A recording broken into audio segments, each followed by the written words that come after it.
Sistem komputer adalah kumpulan perangkat-perangkat komputer yang saling berhubungan dan berinteraksi satu sama lain. Untuk melakukan prosesnya, mari kita masuk ke pengolahan data, sehingga dapat menghasilkan informasi yang diharapkan oleh penggunanya. Perangkat yang terdapat pada sistem komputer diantaranya hardware, software, dan firmware. Perangkat tersebut memiliki fungsi masing-masing pada sistem komputernya. Pada saat beroperasi pun, ketiganya saling bergantungan dan saling mendukung satu sama lain.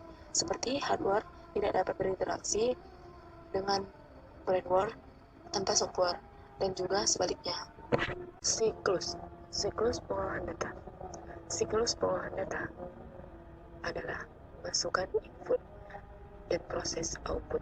Artinya, siklus data.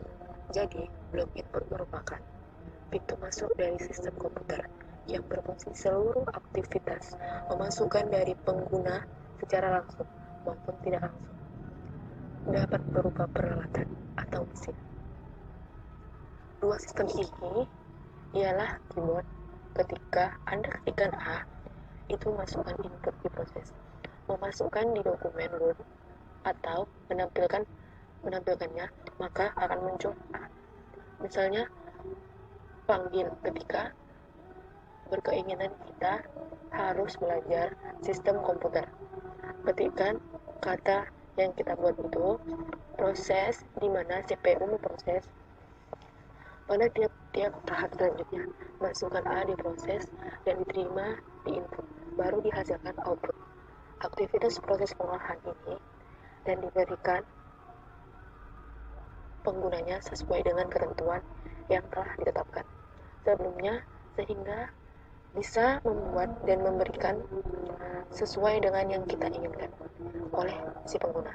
Selanjutnya, hasil proses secara langsung atau tidak langsung buat output dan berupa input. Jadi, bagian proses hanya dapat dikelola data, tidak lain dari yang lain. Input dan output di bahasa pemrograman Python. Di sini ada nilai statis.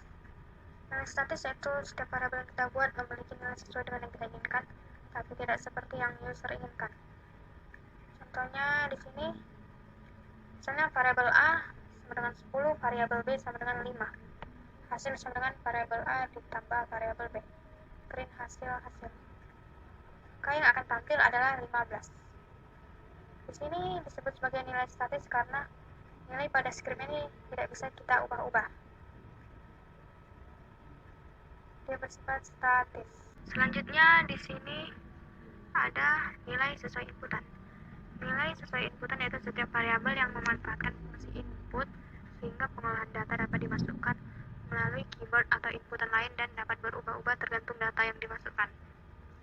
Rumusnya di sini nama variabel sama dengan input tanda buka kurung tutup kurung. Kita bisa lihat di sini input string, variabel A input, masukkan nama username, variabel B input, masukkan password. Di sini ada proses print selamat datang di aplikasi Anda, variabel A. Maka yang akan tampil di bawahnya seperti ini. Nama username kelompok ular sawah, password 12356, selamat datang di aplikasi Anda, kelompok ular sawah.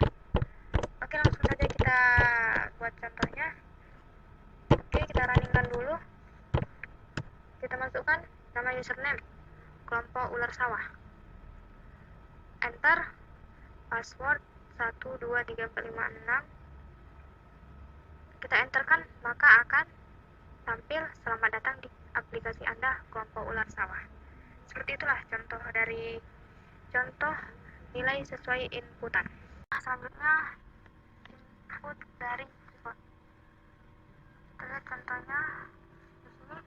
var A input nama Anda, var B input NPM, var C input semester, var D input kode mata kuliah, var E input mata kuliah, var F input materi mata kuliah. Bawahnya ada proses. Sini ada print, aplikasi sederhana, IO, print bahasa pemrograman Python, print nama lengkap var A, print nomor pokok mahasiswa var B, print semester var C, print kode mata kuliah var D, print mata kuliah var E, print materi mata kuliah var F, print, terima kasih. Di sini saya hanya membuat kombinasinya saja supaya terlihat bagus. Oke, langsung saja kita jalankan. Nama input nama kelompok ular sawah PM 2150 semester 2 pada mata kuliah besarnya 21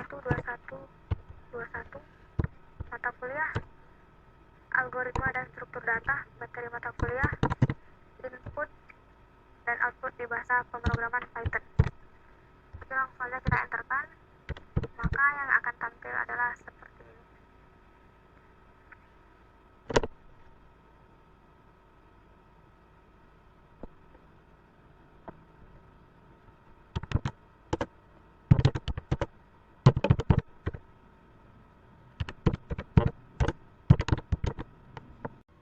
Dari mata kuliah input dan output di bahasa pemrograman Python. Oke, langsung saja kita enterkan, maka yang akan tampil adalah seperti ini. Seperti itulah contoh inputan dari keyboard. Baiklah, selanjutnya kita akan lanjutkan bagaimana dengan perhitungan yang perlu diingat untuk hitungan atau numerik, yaitu tipe datanya. Nah, di sini kita akan mempraktekkan hashtag input integer, variabel A input masukkan angka, variabel B input masukkan angka, hashtag proses print hasil integer A ditambah integer B.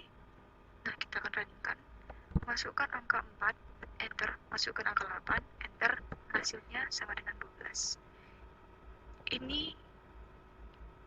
Inilah yang disebut khusus untuk bilangan bulat. Selanjutnya, bagaimana dengan bilangan pecahan? Contohnya float ya, seperti ini. Hashtag input float, variabel A sama dengan input masukkan angka, variabel B sama dengan input masukkan angka. Hashtag proses, print, hasil sama dengan float var A dibagi float var B. Maka kita runningkan, masukkan angka 10, enter, 2, enter, maka hasilnya 5,0. Seperti inilah dasar dalam mesin learning, algoritma, dan tipe data. Contohnya juga sangat dasar. Baiklah, selanjutnya bilangan kompleks. Memunculkan bilangan kompleks seperti ini. Hashtag input kompleks, variabel A input masukkan angka, variabel B input masukkan angka, hashtag proses print hasil kompleks variabel A dikurang kompleks variabel B. Kita akan runningkannya, masukkan angka sama dengan 10 imaginer, enter, masukkan angka sama dengan 4 imaginer, enter, maka hasilnya sama dengan 6 imaginer. Cuman ini saja, makanya bahasa pemrograman itu sangat sederhana dan mudah dipahami. Oke, sekian penjelasan dari saya. Terima kasih.